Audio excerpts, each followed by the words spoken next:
En tant que berceau de l'humanité, l'Afrique joue un rôle clé dans le développement de notre espèce.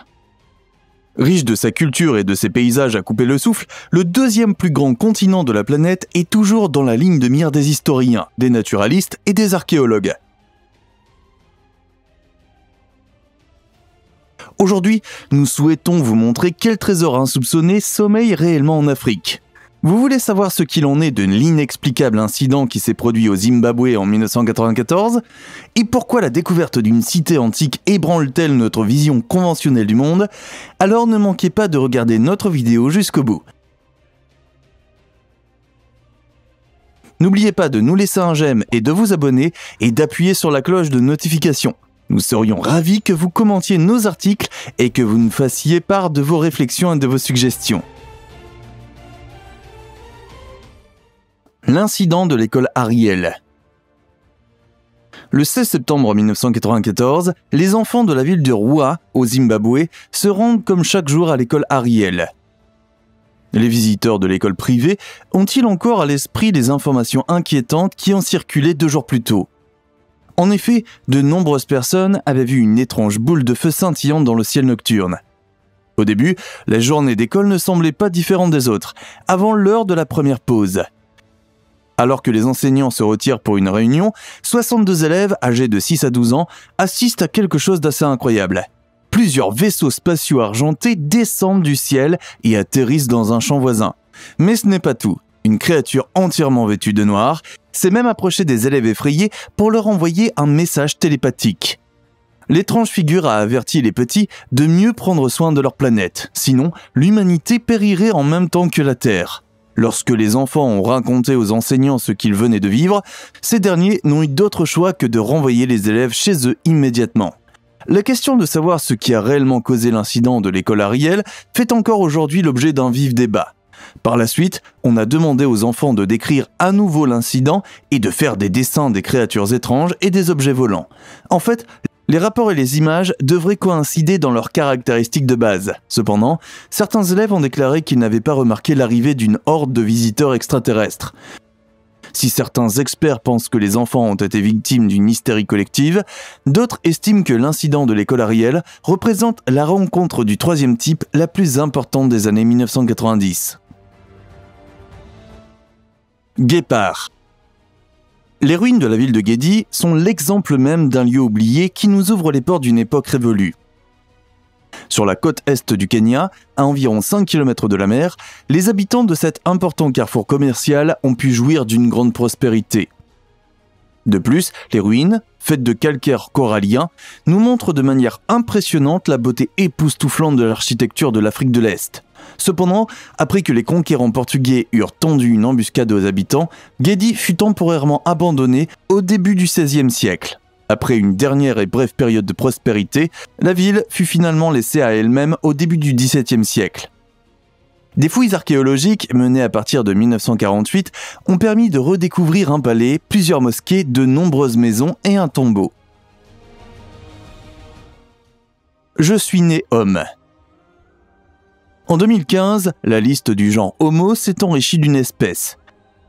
Les chercheurs ont donc réussi à attribuer les fossiles découverts dans la grotte de Rising Star à l'Homo naledi, nouvellement introduit. L'âge des ossements est estimé à entre 335 000 et 236 000 ans. Nous savons désormais que notre parent disparu mesurait environ 1,50 m et pesait entre 40 et 55 kg. En outre, cette espèce se caractérisait par un volume interne du crâne très réduit et des proportions corporelles rappelant celles des petites populations. Là encore, les os des doigts longs et recourbés et les pouces larges indiquent qu'Homo naledi était un excellent grimpeur. En fait, la nature des dents nous donne même un aperçu direct du régime alimentaire d'origine. Les molaires larges et robustes montrent que l'Homo naledi se nourrissait principalement de plantes assez dures ou qu'il avalait beaucoup de sable et de poussière lorsqu'il mangeait des plantes plus molles. Le rocher impossible. À mi-chemin entre la côte est de l'Afrique et Madagascar se trouve l'île d'Anjouan. Une île volcanique isolée qui a été formée par une éruption il y a environ 4 millions d'années. En raison de son origine brûlante, l'île devrait être constituée de basalte volcanique. Mais ce n'est pas le cas. Au lieu de cela, Les géologues ont trouvé à plusieurs reprises du quartzite, qui ne provient pas des volcans. On ne sait donc pas du tout ce que font les dépôts de quartzite sur l'île volcanique. Nous ne pouvons qu'émettre des hypothèses à ce sujet. Une théorie se base sur le fait que la roche s'est séparée lors de l'éclatement du continent Gondwana et qu'elle s'est retrouvée dans le bassin maritime. Ensuite, lorsque le volcan est entré en éruption et a créé l'île d'Anjouan, le quartzite a été remonté d'une manière ou d'une autre et s'est mêlé au basalte de l'île naissante. Pierre du ciel. Pluie, neige, pierre d'un bleu éclatant dont la composition chimique est différente de tout ce que l'on connaît. Parfois, les choses les plus étranges tombent vraiment du ciel. En 1990, en Sierra Leone, le chercheur Angelo Pitoni a eu connaissance d'un étrange artefact qui serait d'origine divine, selon la légende locale. Ainsi, ces formations colorées seraient des créatures mystiques qui auraient suscité la colère de Dieu et auraient été transformées en pierre et précipitées sur Terre. Une analyse scientifique a montré que la pierre du ciel se compose de 77% d'oxygène, de 20% de carbone et de chaux, et de quelques autres substances telles que le silicium. Toutefois, comme cette composition matérielle est clairement différente de toutes les roches terrestres, il est raisonnable de conclure que l'objet ne vient pas de ce monde, mais d'une autre planète. Finalement, il pourrait être arrivé sur Terre il y a entre 2500 et 17 000 ans. Bakony. Autour de la ville sud-africaine de Machado Dorp se trouvent de fascinants vestiges du passé, les ruines de l'ancienne tribu Bakony. Aujourd'hui encore, les collines qui entourent la ville sont ornées de terrasses, de complexes et de rues en pierre qui montrent de manière authentique que l'agriculture africaine n'était pas aussi rudimentaire qu'on l'a longtemps cru avant l'arrivée des Européens. Selon certains experts, les ruines de Bakony témoignent des innovations technologiques et agricoles réalisées par la tribu indigène bien avant l'ère coloniale. Les traces de ce groupe ethnique remontent au début du XVIe siècle. Mais l'histoire des Bakony est bien plus longue. Selon certaines théories, l'âge des ruines remonterait à 200 000 ans, c'est-à-dire à l'aube de l'homme moderne. Mais nous ne pouvons pas le prouver avec certitude. Aujourd'hui encore, de nombreux archéologues poursuivent l'objectif de déchiffrer complètement l'histoire des Bakony et de se rapprocher ainsi un peu plus de nos propres débuts. Comme tant d'autres ruines anciennes, les vestiges de Bakony sont entourés de légendes passionnantes. Ainsi, certains affirment que les murs et les cercles de pierre formaient il y a des milliers d'années une sorte d'ancien réseau électrique. Les hommes de l'époque ont réussi à convertir la fréquence de résonance de la Terre en une forme d'énergie utilisable. Malheureusement, les ruines de Bakony ont été complètement négligées par le gouvernement, ce qui a entraîné une détérioration rapide de leur état. Afin d'en savoir plus sur la véritable origine de ces structures anciennes, des recherches professionnelles sont nécessaires de toute urgence. La ville perdue. Lorsque les technologies les plus avancées de notre époque entrent en collision avec d'anciennes reliques, le passé reprend vie. Dès les années 1970 et 1980, des archéologues ont mis au jour les ruines de bâtiments vieux de plusieurs siècles près de Johannesburg. Même si, à l'époque, les chercheurs pensaient qu'il ne s'agissait que d'un groupe de villages épars. Une quarantaine d'années plus tard, des photos aériennes détaillées ont révélé les véritables dimensions de la découverte. Il s'agit en fait de vestiges d'un site gigantesque qui a sommeillé un secret pendant 2 siècles. Comme tant d'autres localités de la région, cette ville a été victime d'une guerre civile sanglante au début du 19e siècle. Grâce à une technologie laser complexe, les vestiges envahis par la végétation ont enfin pu être ramenés à la lumière du jour. Les analyses effectuées jusqu'à présent indiquent que la cité perdue a été construite au XVe siècle et qu'elle s'étendait sur une superficie de 10 km sur 2.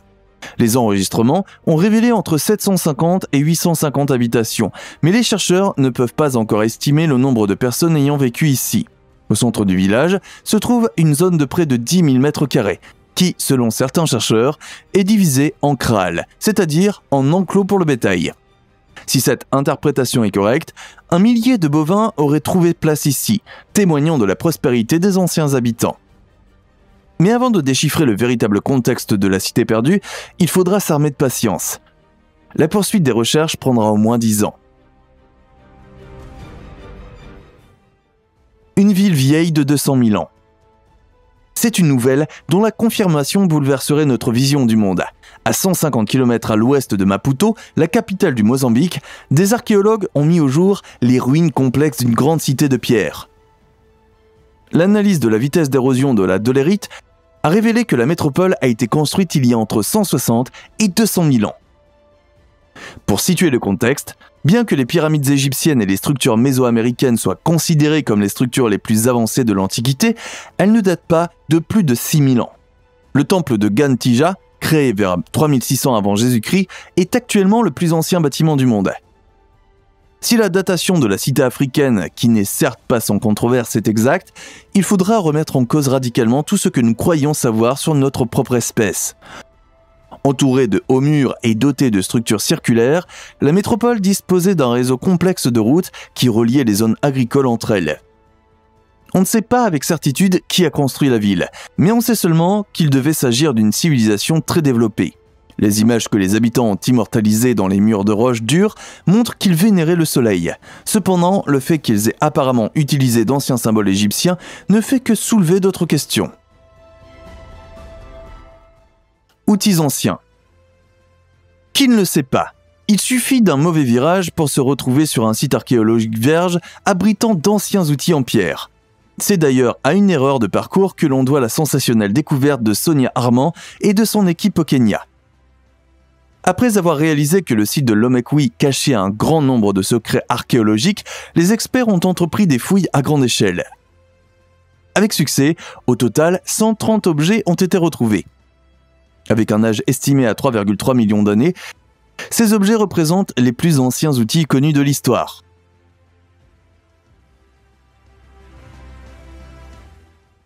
Cercle de pierre sénégambien. Situé à l'est de la Gambie et au nord du Sénégal, les plus de 1000 cercles de pierre sénégambiens s'étendent le long d'une ligne commune de 350 km de long. Les recherches ont montré que les structures ont été construites entre le 3e siècle avant Jésus-Christ et le 16e siècle après Jésus-Christ. Pour donner la forme voulue à la roche latéritique rouge-brun, qui pèse parfois 7 tonnes, ces créateurs ont utilisé certains outils.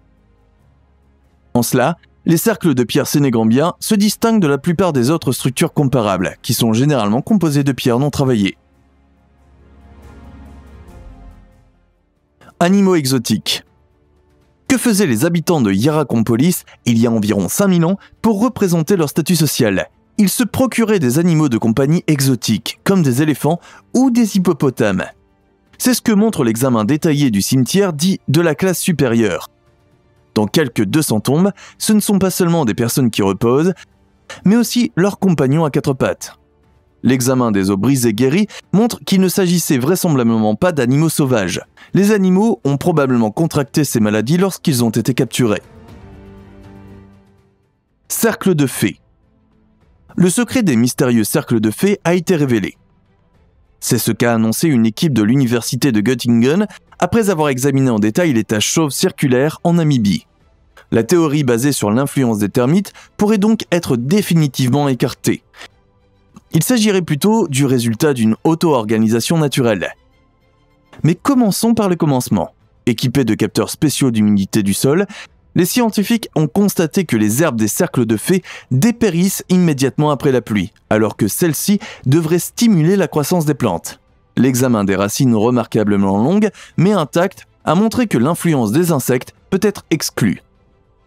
La conclusion est plutôt que les herbes transpirent sous la chaleur torride du désert de Namibie et perdent constamment de l'humidité. Par conséquent, les racines forment une sorte de vide hydrique dans le sol, ce qui signifie qu'elles attirent littéralement l'eau fraîche.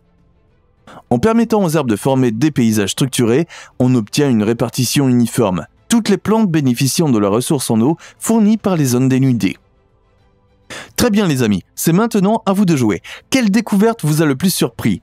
Que pensez-vous de l'incident de l'école Ariel?